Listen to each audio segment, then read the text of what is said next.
So have that's you the objective. Never thought about an area which is always isolated? అదేంటి అంటే అల్వాల్ నుంచి అటు side. Sir ఎందుకు sir ఇన్ని ఏళ్ళైనా హైదరాబాద్ ఇంత డెవలప్ అవుతున్నా ఆ ప్రాంతం ఎందుకు డెవలప్ అవ్వట్లేదు? ఎందుకు అక్కడ ల్యాండ్ ఇంకా వాల్యూ తక్కువ ఉంది? ఇంకా ఎందుకు అక్కడ కన్స్ట్రక్షన్ కేపబిలిటీస్ పెరగట్లేదు? What is the reason? What do you think?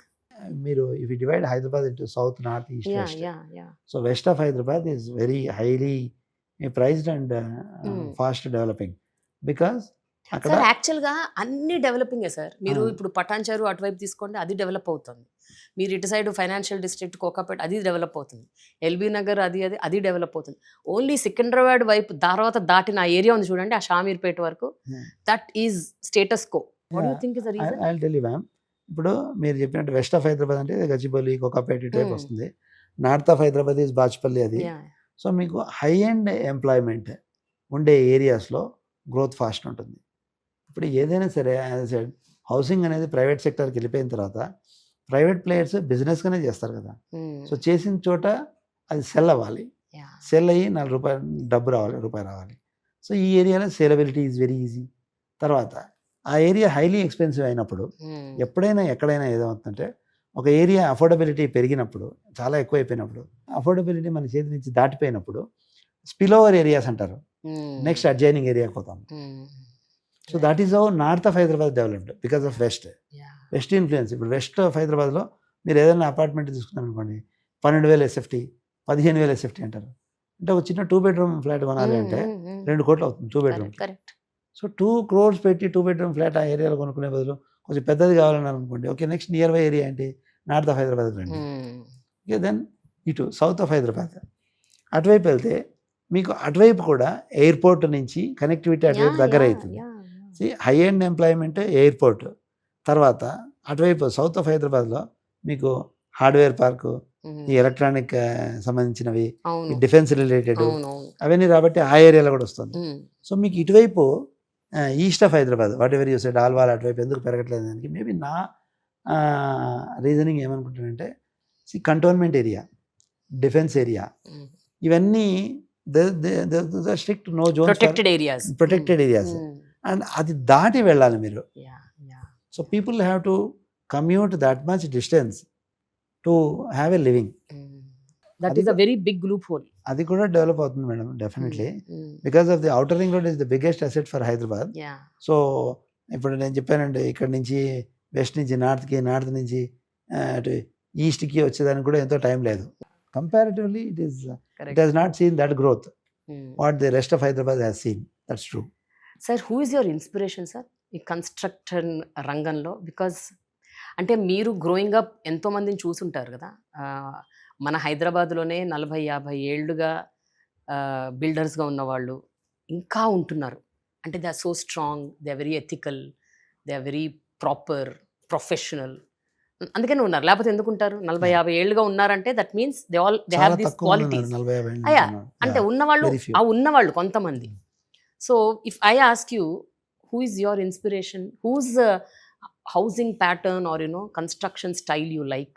Actually ma'am, to be honest, I don't have any inspirational role model in construction. Okay, to be honest, but business చేయాలి అని అనుకున్నప్పుడు నాకు నారాయణమూర్తి గారు నాకు రోల్ మోడల్. నారాయణమూర్తి గారు inspiration. అంటే ఇన్ఫోసిస్ నారాయణమూర్తి గారు. So నేను I worked in Infosys. So I never met him in my life personally, but I have seen him from how that organization was being operated. So business కూడా ఎథిక్స్ వాల్యూతో చేయొచ్చు అనేది prove చేసిన వ్యక్తి నారాయణమూర్తి గారు అని నా ఉద్దేశం. సో నేను వ్యాపారం చేయాలి అనుకున్నప్పుడు I thought IT doesn't suit me because ఆ ఇండస్ట్రీకి దానిలో బిజినెస్ చేసేదానికి కావాల్సిన స్ట్రెంగ్స్ కానీ క్యాపిటల్స్ కానీ నాకు లేవు అని అనుకొని ఆ రోజు, నాట్ టుడే, అనుకొని what is that I should do అనేది అన్నప్పుడు being a civil engineer, having done a lot of research in while buying my home, దాంతో ఇది నాకు సరిపోతుంది, నేను ఇక్కడ చేయగలను అని చెప్పేసి ఎంటర్ అయ్యాను. నా అంతకు నేను సెల్ఫ్ ఇంట్రాస్పెక్షను, రెట్రాస్పెక్షన్ చేసుకుంటూ ప్రాజెక్ట్ బై ప్రాజెక్ట్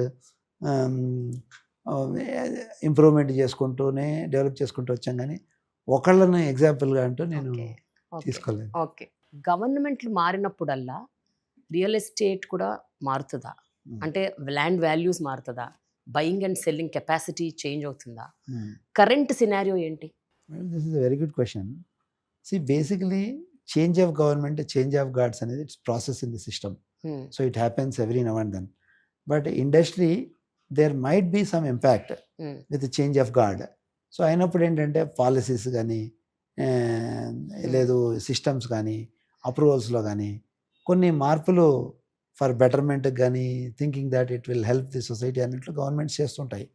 కానీ అవి ఒక మైనర్ పార్టే. బట్ మేజర్ పార్ట్ నేను చెప్పినట్లుగా 2002 నుంచి 2008 వరకు it was a super boom Zoom in real estate. 2008 నుంచి అంతకుముందు 2002 ముందు మీరు తీసుకుంటే another 7 years there was no real estate boom. There was no real estate happening between 95 to 2002 or something. So అది అయిపోయింది. 2002 to 2008 big jump. Then 8 to 15, 16 lull period. 16 to 22 again 5 years period, super jump.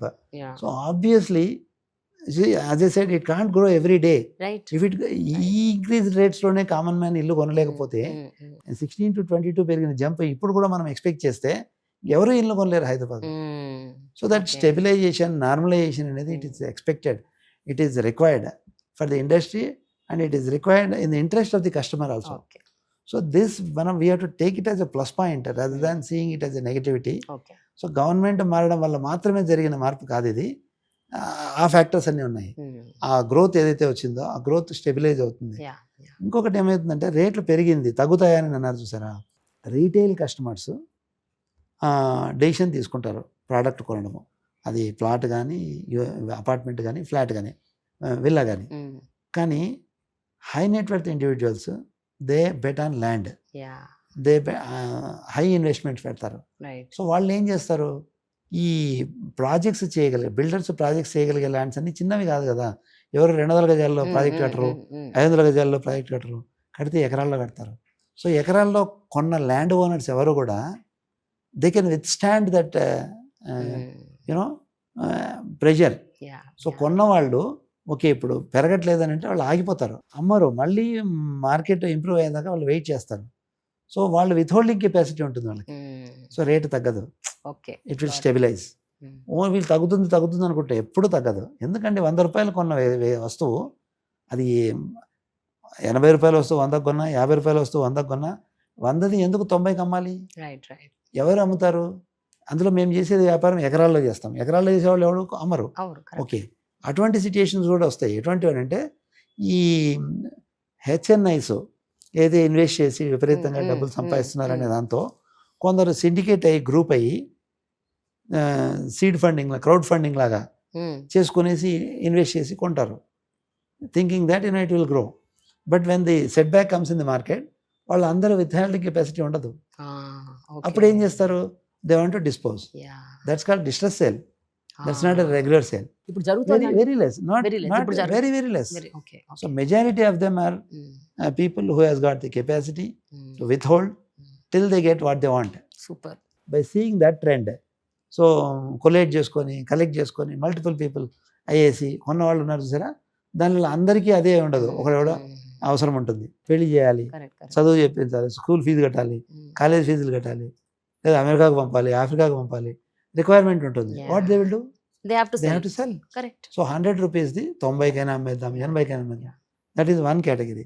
Second category, ఇది వడ్డీలకు తెచ్చి కొనేసి వడ్డీ కంటే ఎక్కువ పెరుగుతుందిలే, speculation based చేసేవాళ్ళు ఎప్పుడు కూడా they will not make money.